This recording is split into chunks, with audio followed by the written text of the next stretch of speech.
Price the Lord. கர்த்தருடைய பரிசுத்த நாமத்துக்கு மகிமை உண்டாவதாக. சங்கீதம் 96 முதலாம் வசனம். கர்த்தருக்கு புதுப்பாட்டை பாடுங்கள், பூமியின் குடிகளே எல்லாரும் கர்த்தரை பாடுங்கள். 3 விஷயம் நடக்குது. நம்ம பாடும்போது கர்த்தரை துதிக்கிறோம், ரெண்டாவது நம்ம மன அழுத்தம்லாம் நீங்கி ஸ்ட்ரெஸ் எல்லாம் நீங்கி நம்ம ரிலாக்ஸ் ஆகுறோம். மூன்றாவது விஷயம், நம்ம தேவனுடைய வார்த்தைகளை எல்லாம் அறிக்கையிடுறோம். அதனால் நம்ம எல்லாம் சந்தோஷமாக ஆண்டவர் நமக்கு எவ்வளோ நன்மைகளை செஞ்சுருக்காரு நன்றி செலுத்தி, இன்னைக்கு நம்ம நன்றி பலிகள் செலுத்தியே நாங்கள் ஆலயம் கூடி வந்தோம் என்ற பாடலை அனைவரும் சேர்ந்து உற்சாகமாய் கரங்களை தட்டி பாடுவோம்.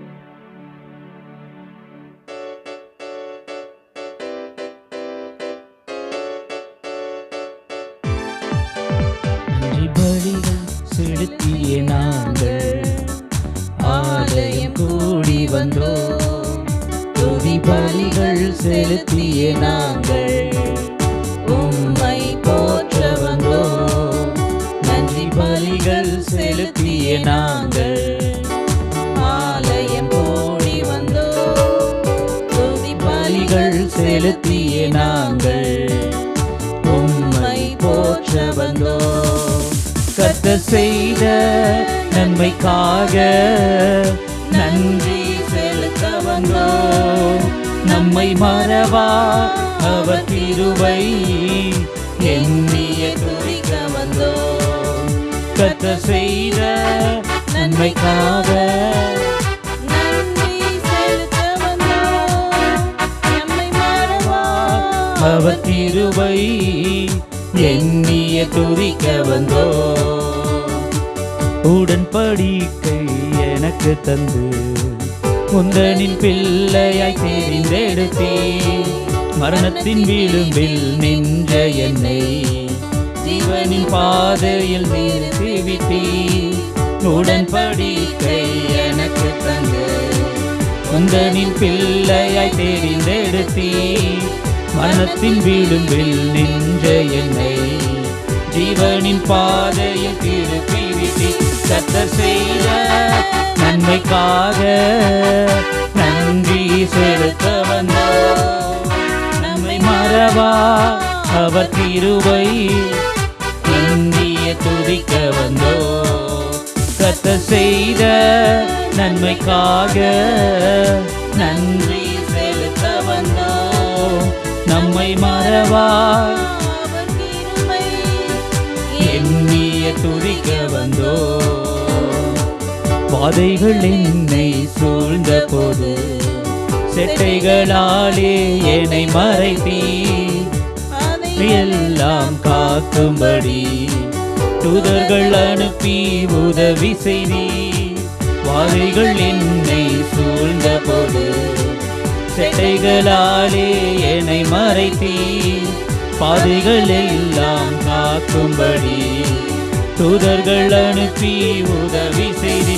கர்த்தர் செய்த நன்மைக்காக நன்றி செலுத்த வந்தோம். நம்மை மறவா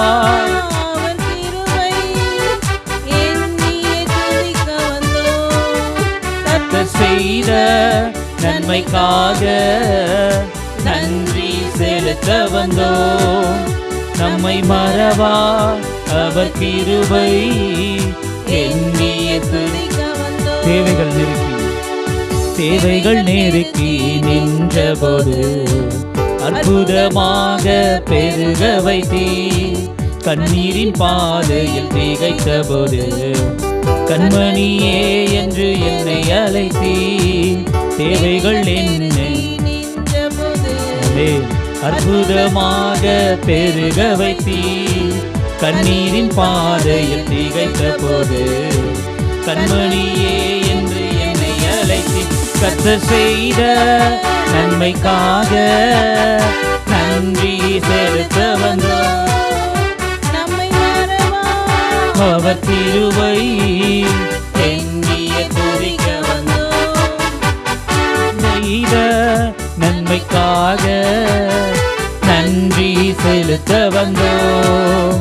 நம்மை மறவா அவர் கிருபை எண்ணிய துதிக்க வந்தோம். நன்றி பலிகள் செலுத்திய நாங்கள் ஆலயம் கூடி வந்தோம். நன்றி பலிகள் செலுத்திய நாங்கள் உம்மை போற்ற வந்தோம்.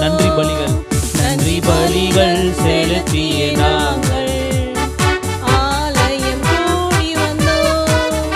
துதி பலிகள் செலுத்திய நாங்கள் உம்மை போற்ற வந்தோம். ஹல்லேலூயா.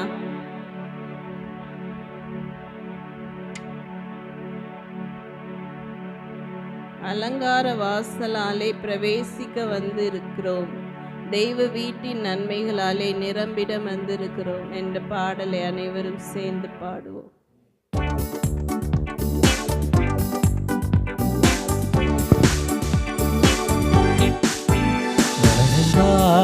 வாசலாலே பிரவேசிக்க வந்து நிற்கிறோம்.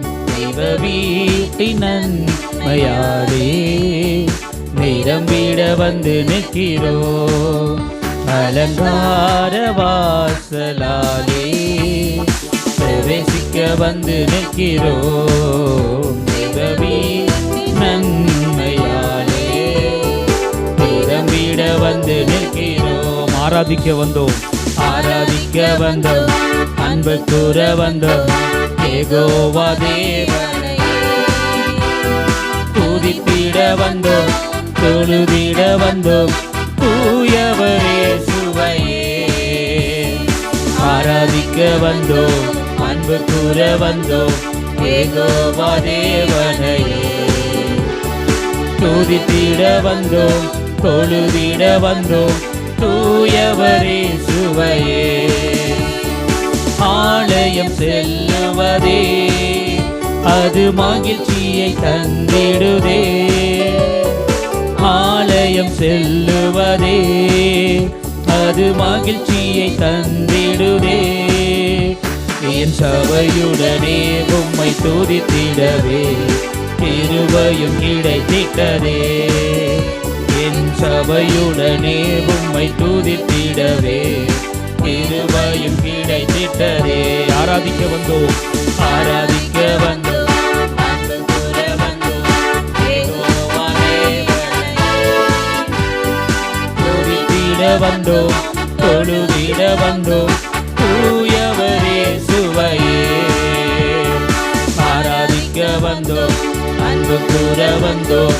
யெகோவா தேவனையே துதித்திட வந்தோம், தொழுதிட வந்தோம். தூயவரே சுவையே பலிகளை செலுத்திடவே ஜீவ பலியாக மாறிடவே. பலிகளை செலுத்திடவே ஜீவ பலியாக மாறிடவே. மறுரூபத்தின் இதயத்தை தந்தீரே. ஸ்தோத்திரம் ஸ்தோத்திரமே. மறுரூபத்தின் இதயத்தை தந்தீரே. ஸ்தோத்திரம் ஸ்தோத்திரமே. ஆராதிக்க வந்தோம், அன்பு கூற வந்தோம். யெகோவா தேவனையே துதித்திட வந்தோம், தொழுதிட வந்தோம்.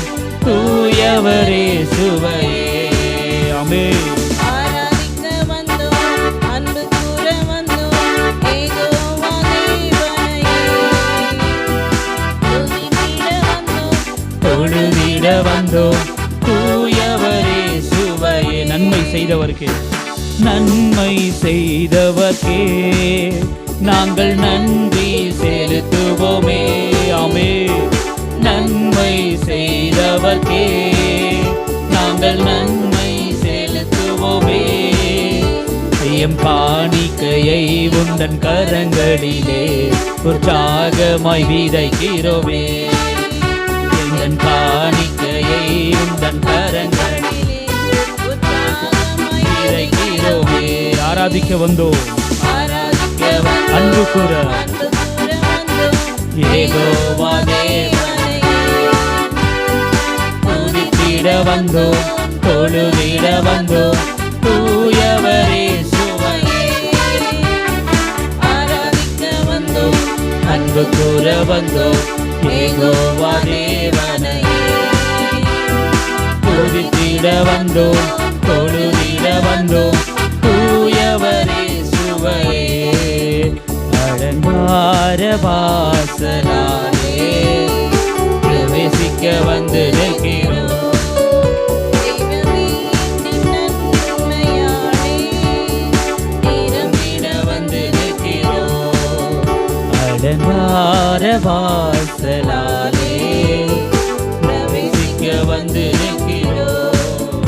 தெய்வ வீட்டின் நன்மையாலே நிரம்பிட வந்து நிற்கிறோம். ஆராதிக்க வந்தோம் ஆராதிக்க வந்தோம் அன்பு கூற வந்தோம் யெகோவா தேவனையே.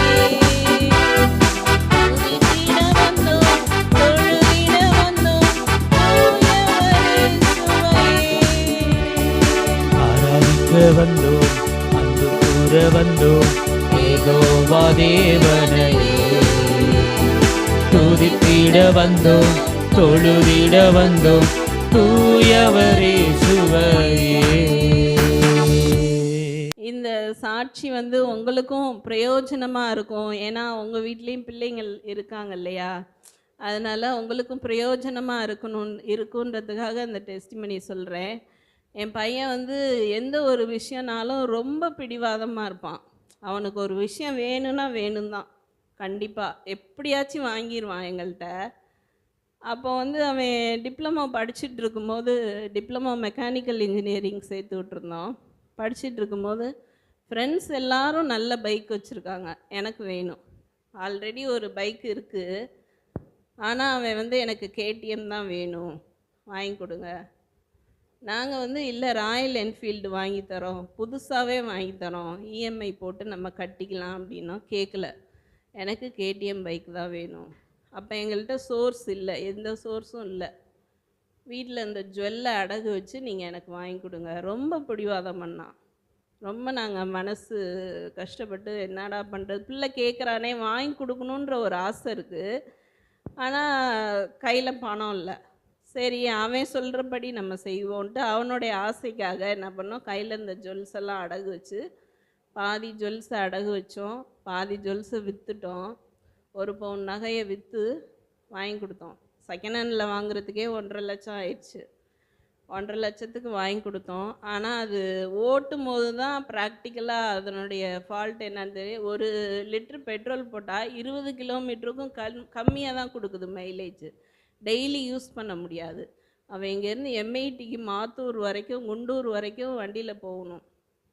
அந்த வண்டி ரொம்ப ஸ்பீடு உள்ள வண்டி, அதில் அவ்வளோ தூரம் அனுப்புறதுக்கு எங்களுக்கு மனசு இல்லை. ரெண்டாவது கேடிஎம் பைக்கு நிறைய ஆக்சிடெண்ட் ஆகுதுன்ட்டு எல்லாருமே சொல்கிறாங்க. அது வாங்கின பிறகு இந்த பைக்கை எதுக்கு வாங்கி கொடுத்தீங்கன்னு எல்லாரும் ஒரு கமெண்ட்டு. அது ஒரு பயம் எங்களுக்கு. அவ்வளோ தூரம் காலேஜுக்கு அனுப்புறது வண்டியில் அனுப்ப முடியாது. ரெண்டாவது மைலேஜ் கொடுக்காதனால நம்ம ஒரு நாளைக்கு 2 லிட்டர் பெட்ரோல் போடணும் அப்படின்னு யோசித்துட்டு காலேஜுக்கெலாம் எடுத்துகிட்டு போவேனா, ஆசைப்பட்டால் வாங்கியாச்சு.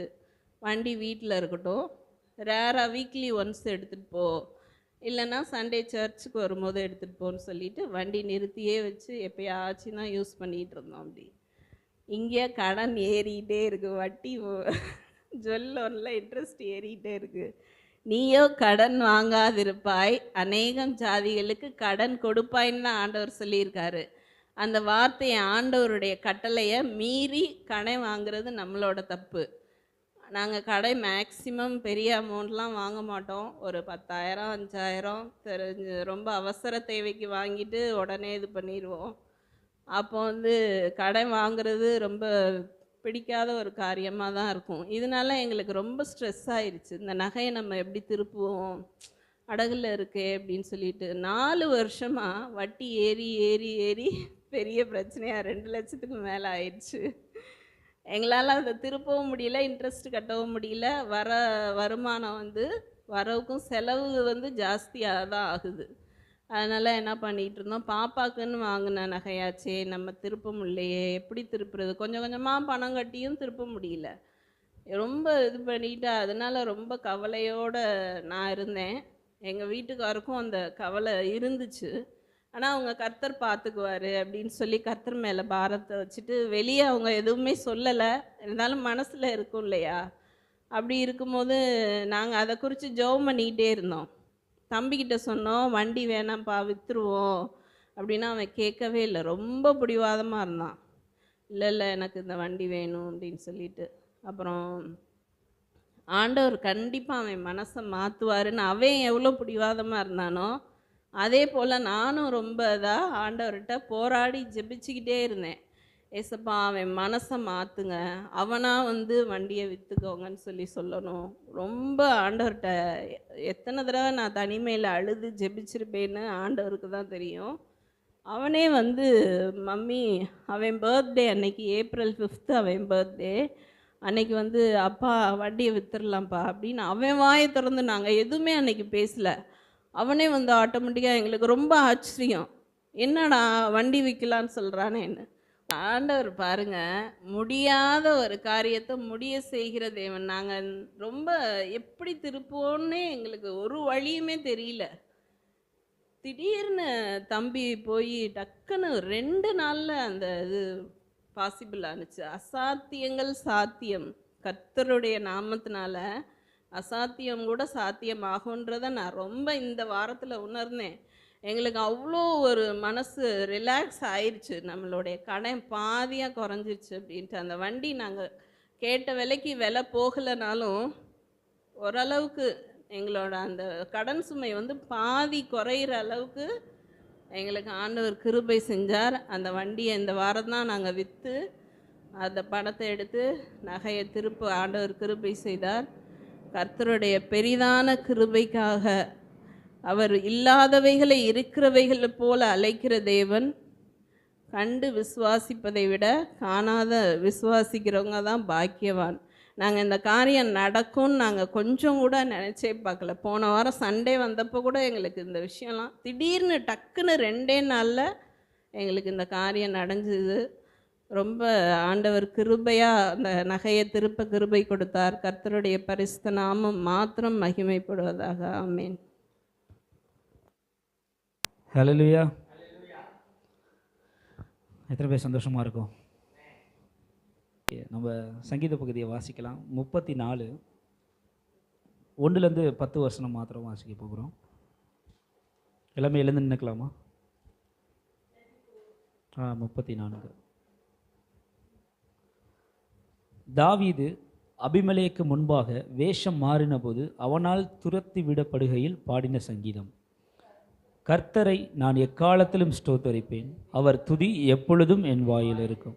கர்த்தருக்குள் என் ஆத்துமா மேன்மை பாராட்டும், சிறுமைப்பட்டவர்கள் அதை கேட்டு மகிழ்வார்கள். என்னோடே கூட கர்த்தர் மகிமைப்படுத்துங்கள், நான் ஒருமித்து அவர் நாமத்தை உயர்த்துவோமாக.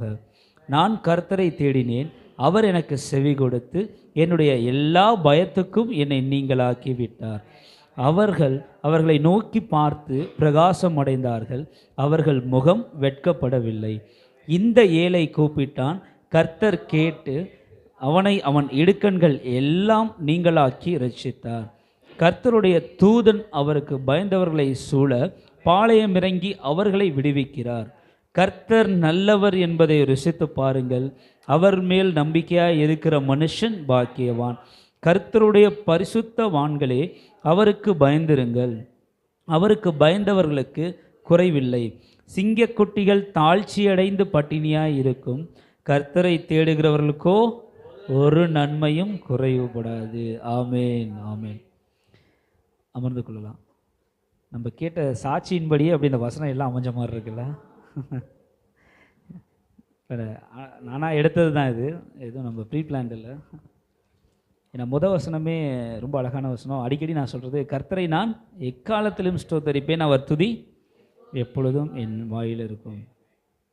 அவர் துதி நம்மளுடைய வாயில் இருக்கும் பொழுது நம்மளுடைய சிந்தனை எங்கேயும் மாறாது, நம்முடைய செயல்கள் அவரை சார்ந்தே தான் இருக்கும் அப்படின்னு சொல்கிறாங்க. கர்த்தருக்குள் என் ஆத்துமா மேன்மை பாராட்டும். ஆத்துமா ஏன் சரீரம் மேன்மை பாராட்ட முடியாதா? ஏன்னா ஆண்டவர் எங்கே வாசம் செய்கிறார்? நம்மள்கிட்ட ஆத்துமால தான் இருக்கிறார். நம்முடைய இருதயத்தில் தான் அவர் இருக்க ரொம்ப விருப்பப்படுகிறார், வாஞ்சைப்படுகிறார். மனுஷனுடைய சிந்தை மாறலாம், ஆனால் இருதயம்ன்றது அவருக்கு மாத்திரம் கொடுக்கப்பட்ட ஒரு விஷயம். அவர் சொல்கிறார், கர்த்தருக்குள்ளே என் ஆத்துமா மென்மை பாராட்டும், சிறுமைப்பட்டவர்கள் அதை கேட்டு மகிழ்வார்கள் அப்படின்னு சொல்கிறாங்க. என்னோட கூட கர்த்தரை மகிமைப்படுத்துங்கள், நாம் ஒருமித்து அவர் நாமத்தை உயர்த்துவோமாக அப்படின்னு சொல்கிறாங்க. நான் கர்த்தரை தேடினேன், அவர் எனக்கு செவி கொடுத்து என்னுடைய எல்லா பயத்துக்கும் என்னை நீங்களாக்கி விட்டார் அப்படின்னு சொல்கிறாங்க. கேட்ட சாட்சியின்படி தான் அந்த வசனமும் அமைஞ்சிருக்கிறது. நம்ம யாரை தேடினோம், யாரை செவி கொடுத்தோம் அப்படிங்கிறது ரொம்ப முக்கியமான விஷயம். ஆமாம், ஏன்னா நம்ம அவங்க ஆன்ட்டி சொன்னது போல் நம்ம பையன்கிட்ட கெஞ்சுறதை விட ஆண்டவர்கிட்ட மன்றாடும் பொழுது அவர் சூழ்நிலைகளை மாற்றுகிற தேவனாக இருக்கிறார். அவர் சூழ்நிலைகளை யாருக்கு சாதகமாக? நமக்கு சாதகமாக மாற்றுகிற தேவனாக இருக்கிறார். அவர் நமக்கு மாற்றுகிற தேவன் மாத்திரம் இல்லை, நம்முடைய வார்த்தைக்கு செவி கொடுக்கிறவராக இருக்கிறார். நம்முடைய கண்ணீர்களை எங்கே சேர்த்து வைக்கிறாரா? துருத்தியில் சேர்த்து வைக்கிறார் அப்படின்னு சொல்கிறார். அவர் நம்மளை எங்கே வரைஞ்சி வச்சிருக்கிறாராம்? உள்ளங்கையில் வரைஞ்சி வச்சிருக்கேன் அப்படின்னு சொல்கிறார். எவ்வளோ பெரிய பாக்கியங்க நம்மளுக்கு. நம்முடைய வார்த்தையை கேட்கிற தேவனாக இருக்கிறார். அவர் நம்ம வார்த்தையை கேட்கணும்னு எந்த விதமான அவசியமும் இல்லை, எந்த விதமான, ஏன்னா நம்ம பாவி, அவருடைய பார்வையில் நம்மளாம் யார்? பாவி. ஆமாம், நம்ம என்ன சொல்கிறது, பலவீனமான பலவீனமான மக்களாக இருக்கிறோம். ஆனால் அவர் யாருடைய அழுகையை கேட்கிறார்? யாருடைய கண்ணீரின் சத்தத்தை கேட்கிறார்? நம்மளுடைய கண்ணீரின் சத்தத்தை தான் அவர் கேட்கிற தேவனாக இருக்கிறார். எல்லா பயத்துக்கும் என்னை நீங்களாக்கி விட்டார் அப்படின்னு சொல்கிறாங்க. சொன்னது போல் பண தேவைகள் ரொம்ப கஷ்டம். இப்போ இருக்கிற சூழ்நிலையில் பண தேவைகள் ரொம்ப ரொம்ப தேவை. ஆனால் அந்த பயத்துக்கு ஆண்டவர் நம்மளை நீங்களாக்கி விட்டிருக்கிறார். அடுத்த 5வது வசனத்தில் பார்க்கிறோம், அவர்களை நோக்கி பார்த்து பிரகாசம் அடைந்தார்கள், அவர்கள் முகம் வெட்கப்படவும் இல்லை. ஏன்னா நம்ம அநேக கவலைகளில் கர்த்தரை நோக்கி பார்த்துருக்கலாம், அநேக கண்ணீர்களில் பார்த்துருக்கலாம். சொன்னது போல் மனுஷர்களை நம்பி இருந்ததுக்கு பதிலாக ஆண்டவரை நம்பி இருந்தோம்னா நம்மளுக்கு கண்டிப்பாக வெற்றி உண்டு, ஜெயம் உண்டு. ஏன்னா ஜெயம் கொடுக்குற தேவன் நம்மோடு கூட இருக்கிறார். 6வது வசனம் ரொம்ப ரொம்ப அழகாக இருக்கும். இந்த ஏழை கூப்பிட்டான். அவ்வளோதாங்க, அவர் செவி கொடுக்குறாரு இல்லை, இந்த ஏழை கூப்பிட்டான். கர்த்தர் அதை கேட்டு அவன் எடுக்குங்கள் எல்லாத்துக்கும் நீங்களாக்கி அவனை ரட்சித்திருக்கிறார். அநேக சூழ்நிலைகள், குடும்ப பிரச்சனைகளில், கடன் தேவைகளில், பண தேவைகளில், ஒரு சூழ்நிலையில் நம்ம தேவனை நோக்கி கூப்பிட்டுருப்போம், இல்லை என்னைக்கா ஒரு நாள் ஜெபம் பண்ணியிருப்போம், ஆண்டவர் இந்த சூழ்நிலை மாறாதா, இன்னைக்கு மாறாதா, நாளைக்கு மாறாதா அப்படின்னு சொல்லி கண்ணீரோட ஜெபம் பண்ணியிருப்போம். ஆனால் ஆண்டவர் நம் கண்ணீரை காண்கிற தேவன், அதனால தான் நமக்கு பதிலளிக்கிறார். அதை நாம் விசுவாசிக்கிறோம். சத்தமாக ஒரு அல்லேலூயா சொல்லலாமா? கடைசி 10வது வசனத்தை வாசித்து நாம் முடிக்கலாம். சிங்க குட்டிகள் தாழ்ச்சி அடைந்து யாரை நம்புகிறவருக்கு? கர்த்தரை மட்டும் நம்புகிறவர்களுக்கு ஒரு நன்மையும் குறைவுபடாது. ஏன் சிங்க குட்டிகள் தாழ்ச்சி அடைந்து பட்டினியாக இருக்கும் அப்படின்னா, சிங்கம் பார்த்தீங்க அப்படின்னா அதோட தான் பட்டினியாக இருந்தாலும் சரி, தன்னோட குட்டிகள் பட்டினியாக இருக்க ஒருபோதும் அதை விடாது. ஆமாம், ஏன்னா எப்படியாவது வேட்டையாடியாவது கொண்டு, ஏன்னா இந்த உலகத்தில் இருக்க காரியங்கள் தான், தான் சாப்பிட்னாலும் பரவாயில்ல, தான் பிள்ளைங்க சாப்பிட்டா போதும் அப்படின்னு நினைக்கிறவங்க தான் பெற்றவங்க. சேம் அதே கான்செப்ட் தான். குழந்தைங்க சாப்பிட்டா போதும் அப்படின்னு சொல்லிட்டு எப்படியாவது எங்கே இருந்தாவது ஒரு இறையை கொண்டாந்து போட்டுரும். ஆனால் அப்பேற்பட்ட சிங்க குட்டிக்கே அது பட்டினியாக எழுது தாழ்ச்சியாக இருந்தாலுமே கர்த்தரை நம்புகிறவர்களுக்கு ஒரு நன்மையும் குறையாது. இதனால் நாம் ஜீவனோடு இருக்குது இல்லையே. நேற்று நான் போட்ட மாத்திரன்னு நினைக்கிறேன்ல, கிருபை, சுத்த கிருபை. ஆமாம், இப்போ நம்ம நல்ல சுகபலனோடு கை காலோடு இருக்கிறது நேற்று நைட்டு நான் செஞ்ச எக்ஸசைஸ். அப்படியா? எஸ், அவரோட கிருபை மாத்திரம்தான். இதனால் நம்ம சமாதானமோடு இருக்கிறது நான் வச்சுருக்க காசு பணமா? இல்லை, தேவன் கொடுத்த அந்த கிருபை, அந்த சமாதானம் தான். யாருமே கொடுக்க முடியாத சமாதானத்தை நமக்கு வைத்து போகிறேன் அப்படின்னு சொல்லியிருக்கிறார் ஆண்டவர். நம்ம இருதயத்தில் வைத்திருக்கிறார். அந்த சமாதானத்தோடு எழுந்து தேவனை நாம் துதிக்கலாமா? எல்லாருமே சத்தத்தை உயர்த்தி துதிக்கலாம். அவர் நமக்கு நன்மை செய்யலை அப்படின்னு சொல்லவே முடியாது. அதற்காக இந்த வார்த்தைகளை சொன்னேன். நாம் ஜீவனோடு இருப்பது பெரிய கிருபை. என் வாழ்க்கையில் இப்படி ஒரு நல்ல விஷயம் நடக்கலையேன்னு எதிர்பார்ப்பதை விட, ஆண்டவரே எனக்கு இந்த ஜீவனை தந்திருக்கீங்களே, அதற்காக உமக்கு நன்றி. எந்த சூழ்நிலையும் நிரந்தரமானது அல்ல தேவனை நம்புகிறவர்களுக்கு. தேவனை நம்புகிறவருக்கு ஒரு நன்மையும் குறைவுபடாதுன்னு சொல்லி வசனம் சொல்லுது. அதே போல தான் இன்றைக்கு இல்லைனாலும் தேவன் ஏற்ற காலத்திலே நம் தேவைகளை சந்திக்கிற தேவனாக இருக்கிறார். ஆமென். சத்தமாக சொல்லி துதிக்கலாமா? ஸ்தோத்திரம், ஸ்தோத்திரம் ஆண்டவரே. அப்பா, நாங்கள் நன்றி நன்றி நன்றி நன்றி நன்றி ராஜா. ஓ தேங்க்யூ தேங்க்யூ தேங்க்யூ ஜீசஸ்.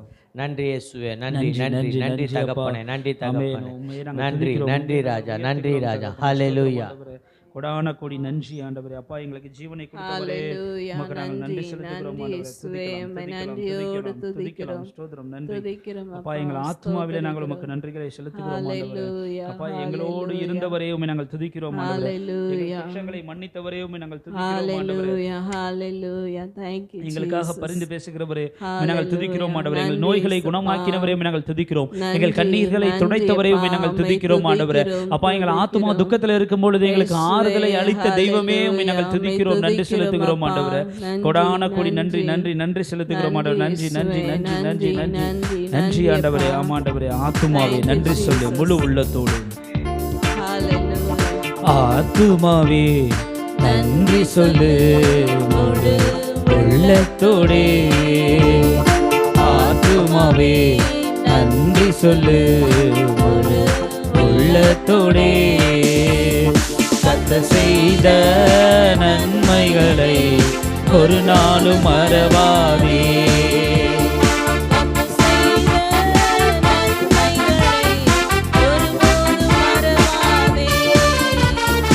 ஆத்துமாவே நன்றி சொல்லு முழு உள்ளத்தோடே. குற்றங்களை மன்னித்தாரே, நோய்களை நீக்கினாரே. குற்றங்களை மன்னித்தாரே, நோய்களை நீக்கினாரே. படுகொலை என்னென்று மீட்டாரே, தேவனை மீட்டாரே. படுகொலை என்னென்று மீட்டாரே, தேவனை மீட்டாரே. கர்த்தர் செய்த நன்மைகளை ஒரு நாளும் மறவாதே. அவே கர்த்தர் செய்த நன்மைகளை ஒரு நாளும் மறவாதே. ஆத்துமாவே நன்றி சொல்லு முழு கிருபை இரக்கங்களால் மணிமுடி சூட்டுகிறார். கிருபை இரக்கங்களால் மணிமுடி சூட்டுகிறார். வாழ்நாளெல்லாம் நன்மைகளால் திருப்தியாக்குகிறார்.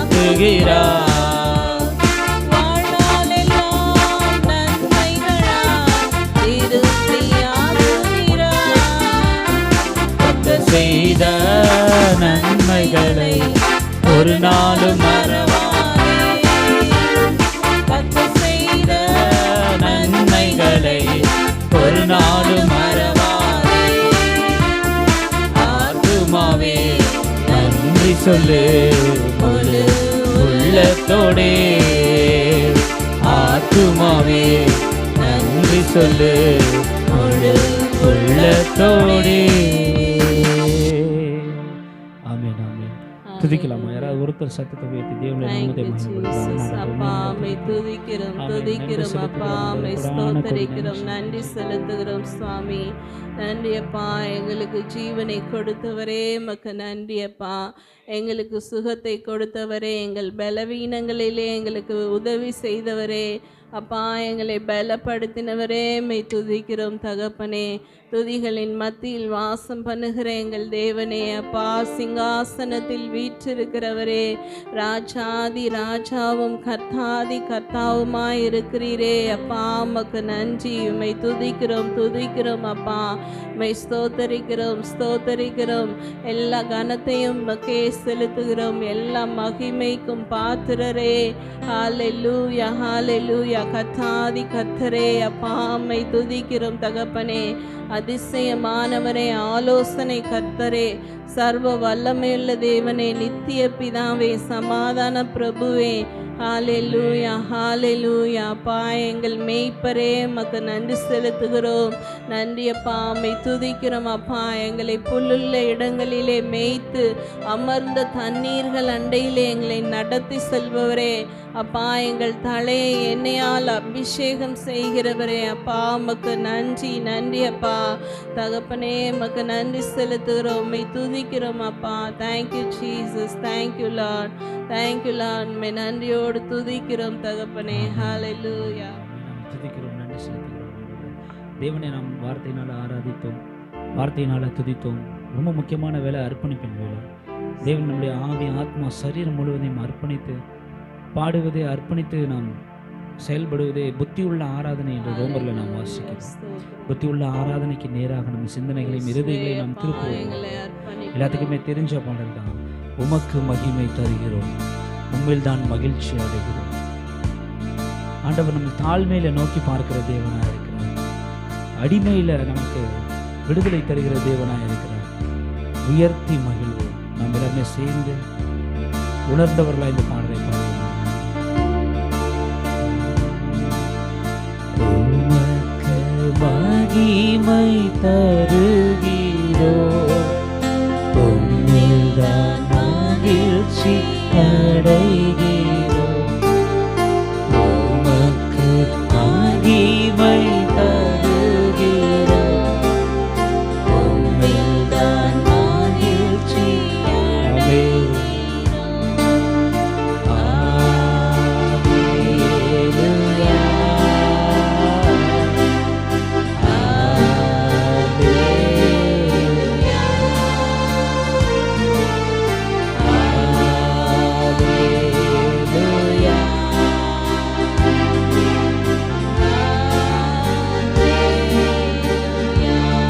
தாழ்மையின் அடிமை, தாழ்மையின் அடிமையை நோக்கி பார்த்தீரே ஐயா. தாழ்மையின் அடிமையை நோக்கி பார்த்தீரே, உயர்த்தி மகிழ்ந்தீரே. ஒரு கோடி ஸ்தோத்திரமே, உயர்த்தி மகிழ்ந்தீரே. ஒரு கோடி ஸ்தோத்திரமே, உமக்கு மகிமை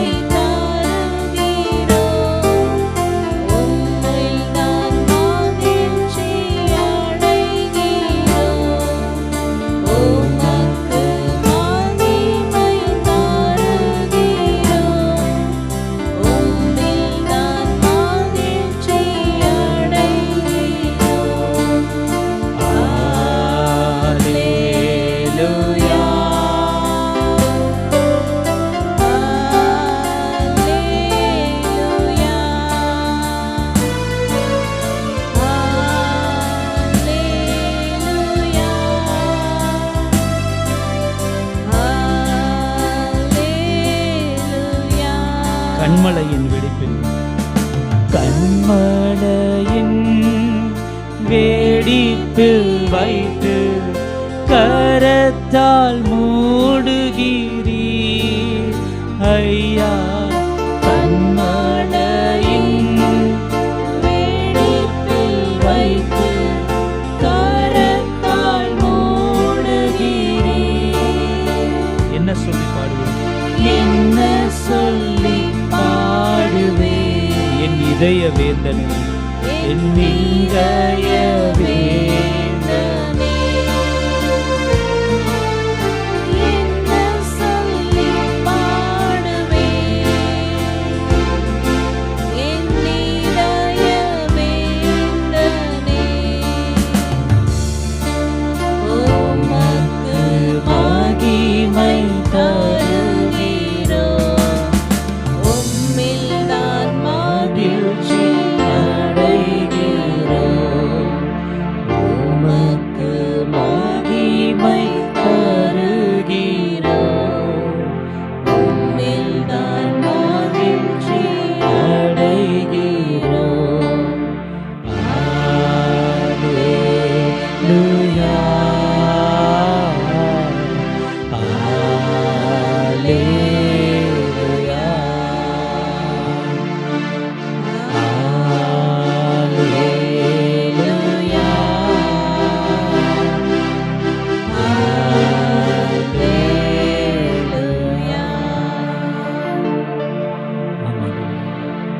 அப்பா தாழ்மையில் எங்களை நோக்கி பார்த்தவரே நாங்கள் துதிக்கிறோம், நன்றி செலுத்துகிறோம்.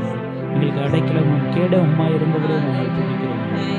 தேவன் நீர் தாமே அப்பா எங்களில் மகிமைப்பட்டது, எங்கள் ஆராதத்தில் மகிமைப்பட்டவரே நாங்கள் துதிக்கிறோம். அப்பா எங்களை தாழ்த்தி உங்களிடத்தில் நாங்கள் படைக்கிறோம்.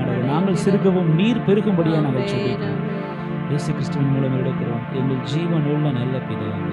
ஆமென். ஆமென்.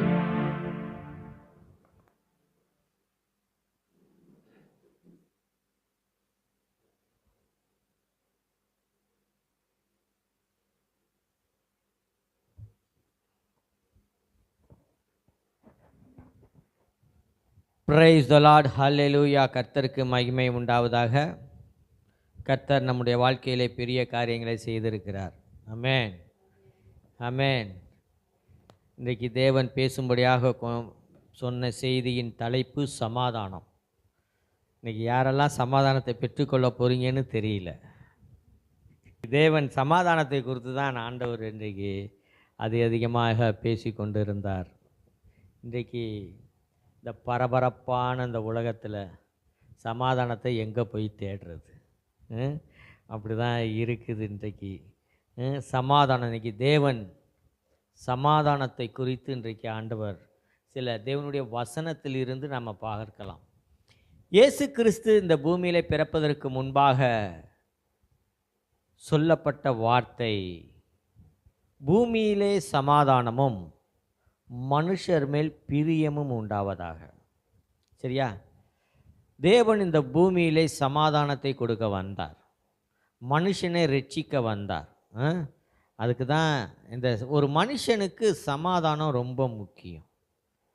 அவன் எவ்வளோதான் கோடி கணக்கில் பணம் வச்சுருந்தாலும் உள்ளத்தில் சமாதானம் இல்லைன்னா அதனால் ஒன்றுமே பிரயோஜனம் இல்லை.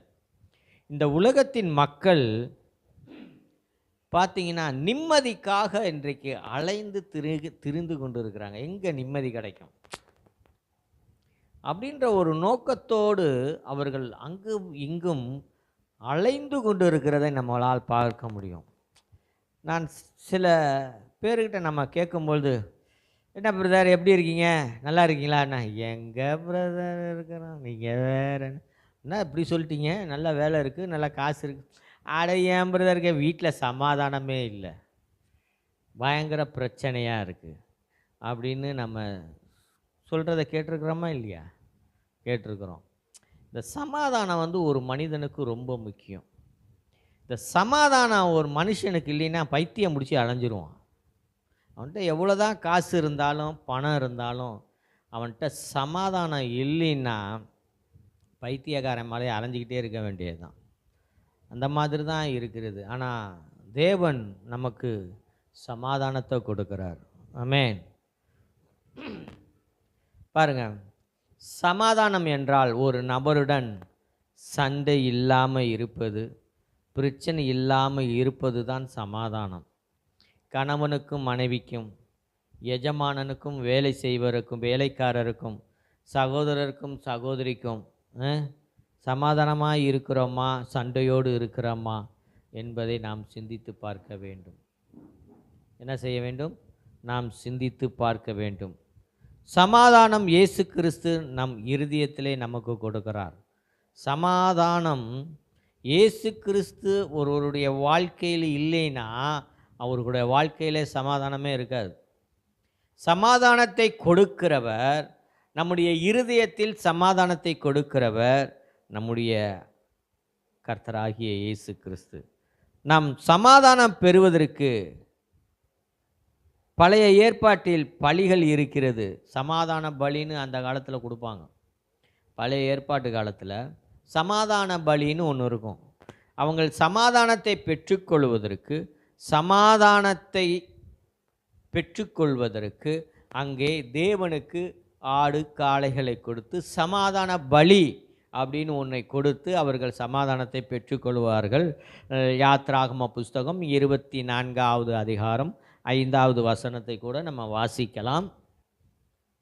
யாத்ராகம புஸ்தகம் 24:5.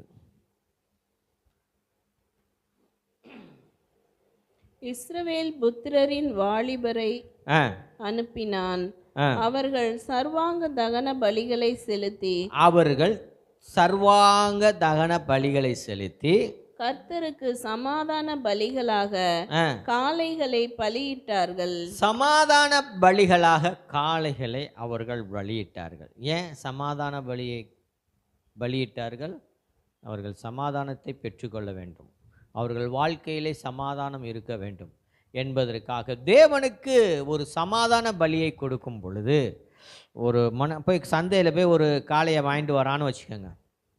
சந்தையில் போய் ஒரு காளையை வாங்கிட்டு வரான். அந்த காளை எப்படி இருக்கணும்னா நல்லா பர்ஃபெக்டாக இருக்கணும். கை கால் உடஞ்சிருக்கக்கூடாது. அந்த காளைக்கு பார்வை நல்லா இருக்கணும். எந்த ஒரு பழுதுமே இருக்கக்கூடாது. அந்த காளைக்கு பழுது இல்லாத அந்த காளையை சமாதான பலியாக அவன் செலுத்த வேண்டும். லேவியராகமம் 3வது அதிகாரம் 1வது வசனத்தை கூட நம்ம வாசிக்கலாம்.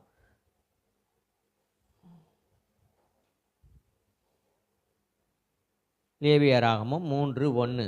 ஒருவன் சமாதான பலியை படைக்க வேண்டுமென்று ஒருவன் சமாதான பலியை செலுத்த வேண்டும் என்று மாட்டு மந்தையில் எடுத்து செலுத்துவானாகில் அது காளையானாலும் சரி பசுவானாலும் சரி, அவன் போய் சந்தையில் போய் ஒரு மாட்டையாவது சரி, பசுவாக இருந்தாலும் சரி, அது எந்த ஒரு காளையாக இருந்தாலும் சரி, அவன் சந்தையிலிருந்து வாங்கும் பொழுது பழுதற்றிருப்பதை கர்த்தருடைய சந்நிதியில் செலுத்த கடவன். பழுதே இல்லாத ஒரு காளையை, பழுது இல்லாத அந்த ஆட்டை, அந்த காளையை அவன் பலி செலுத்த வேண்டும். பாருங்க, இப்படி தொடர்ந்து அவர்கள் சமாதானத்திற்கென்று காளைகளை அவர்கள் பலி செலுத்திக்கிட்டே வரும் பொழுது கர்த்தர் அவர்களுடைய வாழ்க்கையிலே என்ன செய்கிறார் என்றால், என்னாகம புஸ்தகம் 6வது அதிகாரம் 24வது 25வது வசனத்தில் என்ன சொல்லியிருக்கிறது? கர்த்தர் உன்னை ஆசீர்வதித்து உன்னை காக்க கடவர். இவர்கள் பழைய ஏற்பாட்டு காலத்தில் இவர்கள் சமாதான பலிகளை செலுத்தும் பொழுது கர்த்தர் இவர்களுக்கு மறு உத்தரவராக என்ன சொல்லுகிறார்? வாசிங்க. கர்த்தர் உன்னை ஆசீர்வதித்து, கர்த்தர் உன்னை ஆசீர்வதித்து உன்னை காக்க கடவர், உன்னை காக்க கடவர். இப்படி நம்மளை அவர் என்ன செய்யறார்? கர்த்தர் நம்மை ஆசீர்வதிக்கிறார், நம்மை பாதுகாக்கிறார். பாதுகாப்பு ஒரு மனுஷனுக்கு ரொம்ப முக்கியமான ஒரு காரியம். இன்றைக்கி தினந்தோறும் நம்ம ஜெபிக்கிறோம். என்ன ஜெபிக்கிறோம்? அந்த தேவனிடத்தில் நம்மை பாதுகாக்க வேண்டும் என்று ஜெபித்து கொண்டு இருக்கிறோம். வேலி அடைத்து பாதுகாக்க முடியாது ஜெபிக்கிறோம். இயேசு கிறிஸ்துவின் இரத்தத்தினாலே நம்மை பாதுகாக்கிறோம். தேவன் நம்மை பாதுகாக்கிறவராய் இருக்கிறார். பாதுகாத்து உன்னை காக்க கடவர், நம்மை காக்க கடவர். கர்த்தர் தம்முடைய முகத்தை உன்மேல் பிரகாசிக்க பண்ணி, கர்த்தர் உன்மேல் பிரகாசிக்க பண்ணி, அவருடைய முகத்தை நம்மேல் பிரகாசிக்க செய்கிறார். அவருடைய இருக்கிற பிரகாசத்தை, அவருக்கு இருக்கிற அந்த மகிமையை, அவருக்கு இருக்கிற அந்த குளோரியை நம் முகத்தில் அவர் பிரகாசிக்க செய்கிறார்.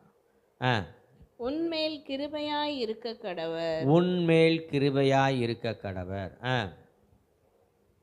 பாருங்க, நம்ம மேலே நமக்கு அந்த கிருபையை தேவன் கொடுக்கிறார். சமாதான பலிகளை தேவனுக்கு நாம் செலுத்தும் பொழுது அவர் நம்மை இவ்விதமாய் ஆசீர்வதிக்கிறார். அவருடைய பிரகாசம் நம்மேல் இருக்கிறது.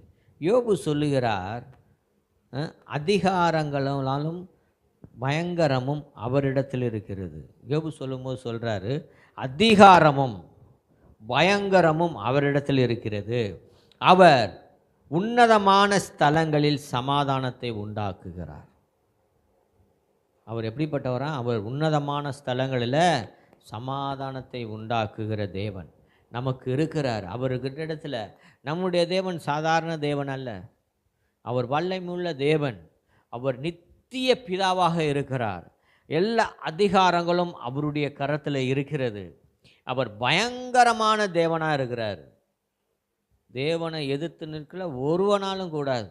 அப்படிப்பட்ட தேவன் நம்முடைய தேவன், அவரிடத்தில் இருக்கிறது. அவர் உன்னதமான ஸ்தலங்களில் சமாதானம் உண்டாக்குகிறார்.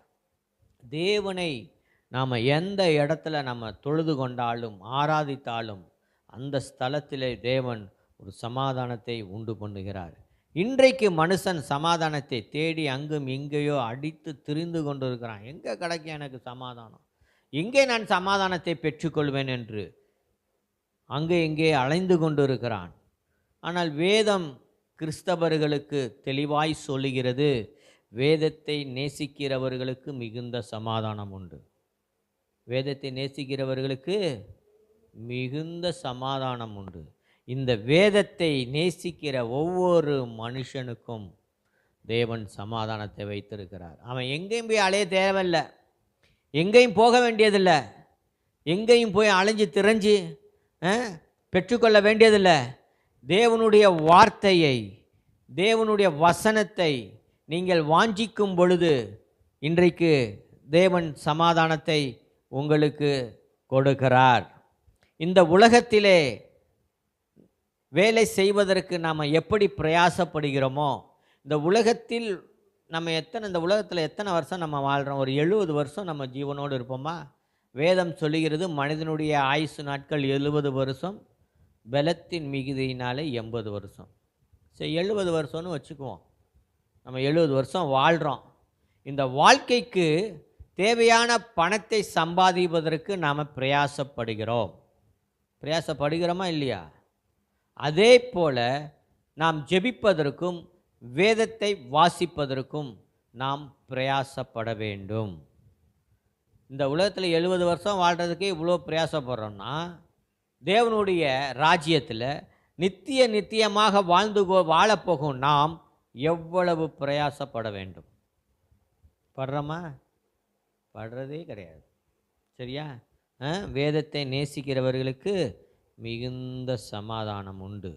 தேவனுடைய வார்த்தையை நேசித்து வாசிக்கும் பொழுது அவனுக்கு முதலாவது கிடைக்கிறது சமாதானம் அவனுக்கு உண்டாயிருக்கிறது. அவன் நீர்க்கால்களில் ஓலமாய் நடப்பட்டு தன் காலத்தில் தன் கனியை தந்து இலையுதிராதிருக்கிற மரத்தை போல இருப்பான். யாரு? இந்த வேதத்தை நேசிக்கிறவன். இரவும் பகலும் அவருடைய வேதத்தில் பிரியமாயிருந்து தியானிக்கிற மனுஷன் பாக்கியவனாய் இருப்பான். சங்கீதம் 29வது அதிகாரம் 11வது வசனத்தை வாசிங்க. கர்த்தர் தமது ஜனத்துக்கு பலன் கொடுப்பார். வாசிங்க.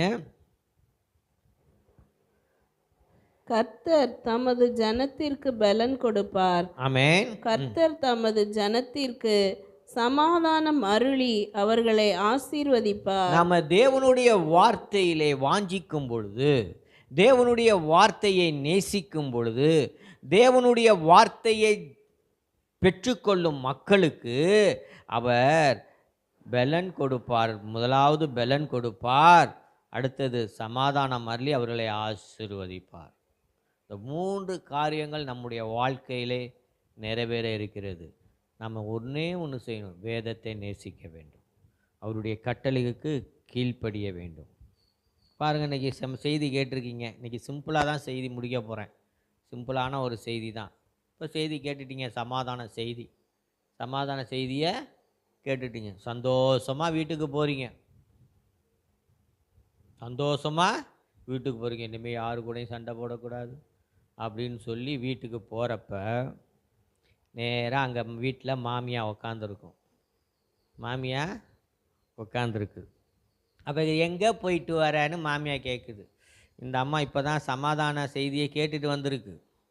சமாதானமாக போகணும், எல்லாத்து கூடயும் சமாதானமாக இருக்கணும் ஒரு முடிவோடு போயிருக்கு இந்த அம்மா. சரியா? போனோன்னு மாமியா என்ன சொல்கிறாங்க, எங்கே போயிட்டு வர அப்படின்னு.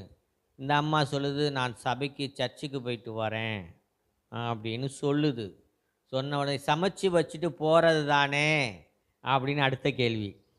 இதோ சீக்கிரம் சமைச்சிட்றேன் அப்படின்னு இந்த அம்மா சொல்லுது. யார்? சர்ச்சுக்கு போயிட்டு வந்தது. ஏன்னா சமாதானத்தோடு இருக்கணும்னு அவங்க ரொம்ப பணிவாக இப்படி சொல்கிறாங்க. அப்புறம் இவ்வளோ லேட்டாக சமைச்சா நான் எப்போ சாப்பிட்றது? அடுத்த கேள்வி மாமியா. இவ்வளோ லேட்டாக சமைச்சா நான் எப்போ சாப்பிட்றதுன்னு. இப்படி லேட்டாக சமைச்சி தான் என்னைய கொல்ல போறியா? அடுத்த கேள்வி.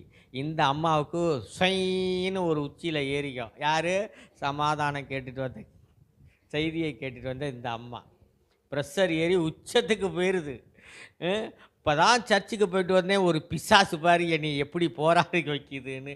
அடுத்த கேள்வி, அந்த மாமியா பிசாசு இல்லை, உங்கள் சமாதானத்தை சோதிக்க வந்த தேவதூதன். எப்படி நம்ம சமாதானத்தை கேட்டுட்டு நம்ம எந்த அளவுக்கு இருக்கிறோன்னு நம்மளை அந்த தேவதூதன் ஒருத்தர் வந்து மாமியார் மூலமாக நம்மளை சோதித்து பார்க்குது. இப்போ புரியுதா வீட்டுக்கு போனோன்னே ஏன் சண்டை நடக்குதுன்னு? கடைசியாக நாங்கள் கூட வாசிக்கலாம் 1 கொரிந்தியர் 14:33.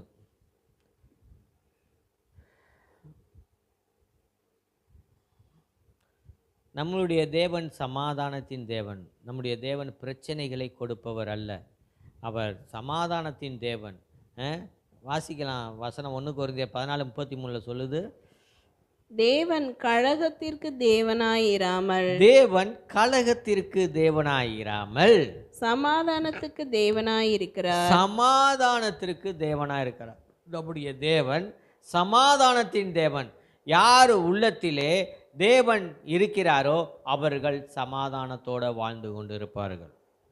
அவர்களுக்கு சில பிரச்சனைகள் வரும், ஆனாலும் நம்மளை என்ன செய்வார்? அந்த சமாதானத்தோடு, அந்த சாலோம் சமாதானம், அந்த சமாதானத்தோடு நம்மளை வச்சிருப்பார்.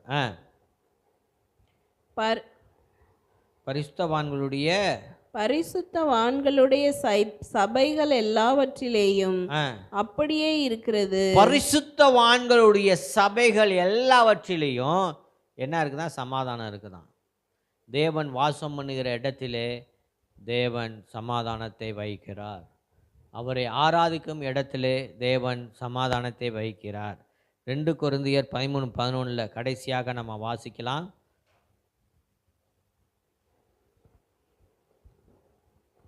2 கொரிந்தியர் 13:11 கடைசியாக சகோதரரே, கடைசியாக வாசிக்கலாம். கடைசியாக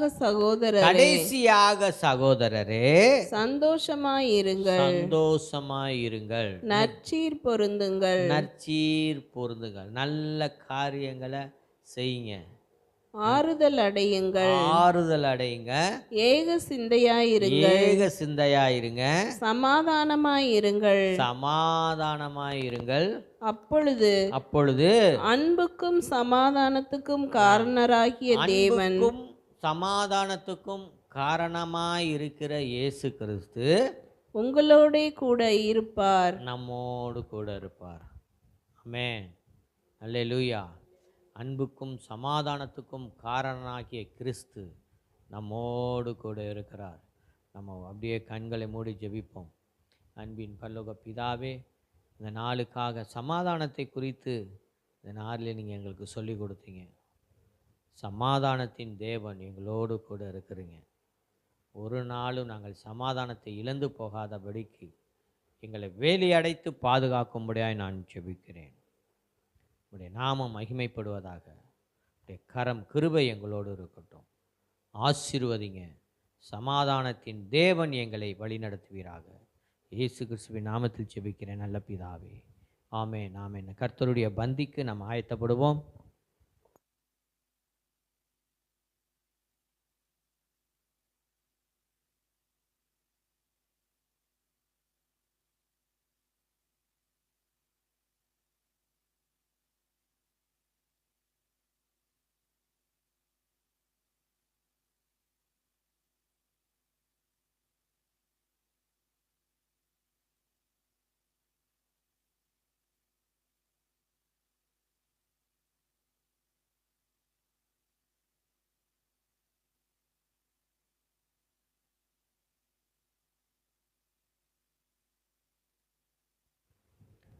நன்றி தகப்பனே, நன்றியோடு உம்மை ஸ்தோத்தரிக்கிறோம், துதிக்கிறோம். எங்கள் அன்பின் பரலோக பிதாவே, தம்முடைய சொந்த குமாரன் என்று பாராமல் ஜீவ பலியாக எங்களை நீங்கள் ஒப்பு கொடுத்தீங்க. இயேசு கிறிஸ்து எங்களுக்காக மரித்து இரத்தம் சிந்தி அப்பா எங்கள் பாவங்களை அப்பா எல்லா பாவத்தையும் இயேசு கிறிஸ்து தூக்கி சுமந்தார். கல்வாரி சிலுவையிலே பாடுகளை ஏற்றுக்கொண்டார். அவருடைய மரணத்தை இப்பொழுது நாங்கள் நினைத்து பார்க்கிறோம். நான் என் தாயின் கற்பத்தில் உருவாவதற்கு முன்னமே எனக்காக மரித்த இயேசு கிறிஸ்து, என்னை மீட்பதற்காக மரித்த இயேசு கிறிஸ்து, இதோ இயேசு கிறிஸ்துவின் சரீரத்தை எங்கள் கரத்திலே கொடுத்துருக்கிறீங்கப்பா, கொடுத்துருக்கிறீங்க. இயேசு கிறிஸ்து நம்மை பார்த்து சொல்லுகிறார், என் மாம்சத்தை புசித்து என் இரத்தத்தை பானம் பண்ணுகிறவனுக்கு நித்திய ஜீவன் உண்டு, நான் அவனை கடைசி நாளில் எழுப்புவேன். என் மாம்சம் மெய்யான போஜனமாய் இருக்கிறது, என் இரத்தம் மெய்யான பானமாய் இருக்கிறது. என் மாம்சத்தை புசித்து என் இரத்தத்தை பானம் பண்ணுகிறவன் என்னிலே நிலைத்திருக்கிறான், நானும் அவனில் நிலைத்திருக்கிறேன். தன் குடும்பத்தின் அங்கத்தினராக, பரலோகவாசிகளாக, தேவனுக்கு சொந்தக்காரர்களாக, தேவனுக்கு சொத்தாக இப்பொழுது இயேசு கிறிஸ்துவின் சரீரத்தை நாம் புசிக்கலாம்.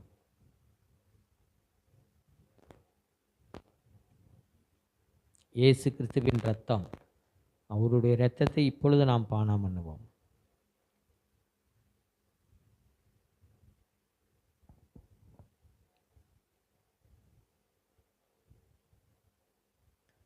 நன்றியோடுமே நாங்கள் ஸ்தோத்தரிக்கிறோம், துதிக்கிறோம் தகப்பனே. இந்த நாளுக்காக, நேரத்துக்காக நன்றி. ஆராதனை நடத்தி கொடுத்ததுக்காக நன்றி. உம்முடைய பிரசன்ன மகிமைக்காக நன்றி. தேவ கிருபை எங்களை தாங்கி வழி நடத்துகிறதுக்காக நன்றி செலுத்து. மீதியான வேலையை உம்முடைய கருத்தில் ஒப்பு கொடுக்குறோம். வாழ்நாளெல்லாம் நன்மை கிருபை எங்களை தொடரட்டும். இயேசு கிறிஸ்துவின் நாமத்தில் நான் செபிக்கிற நல்ல பிதாவே, ஆமேன், ஆமேன். என் ஆத்மாவே கர்த்தரை ஸ்தோத்திரி, என் முழு உள்ளமே அவருடைய பரிசுத்த நாமத்தை ஸ்தோத்திரி. என் ஆத்மாவே கர்த்தரை ஸ்தோத்திரி, கர்த்தர் செய்த சகல உபகாரங்களை மறவாதே. ஆமேன், ஆமேன். நம்முடைய கர்த்தராகிய இயேசு கிறிஸ்துவின் கிருபையும், பிதாவாகிய தேவனுடைய அன்பும், பரிசுத்த ஆவியானவருடைய அந்யோன்ய ஐக்கியம் நம் அனைவரோடும் கூட இருப்பதாக. Amen, amen, amen. Hallelujah, hallelujah. Praise the lord. Amen.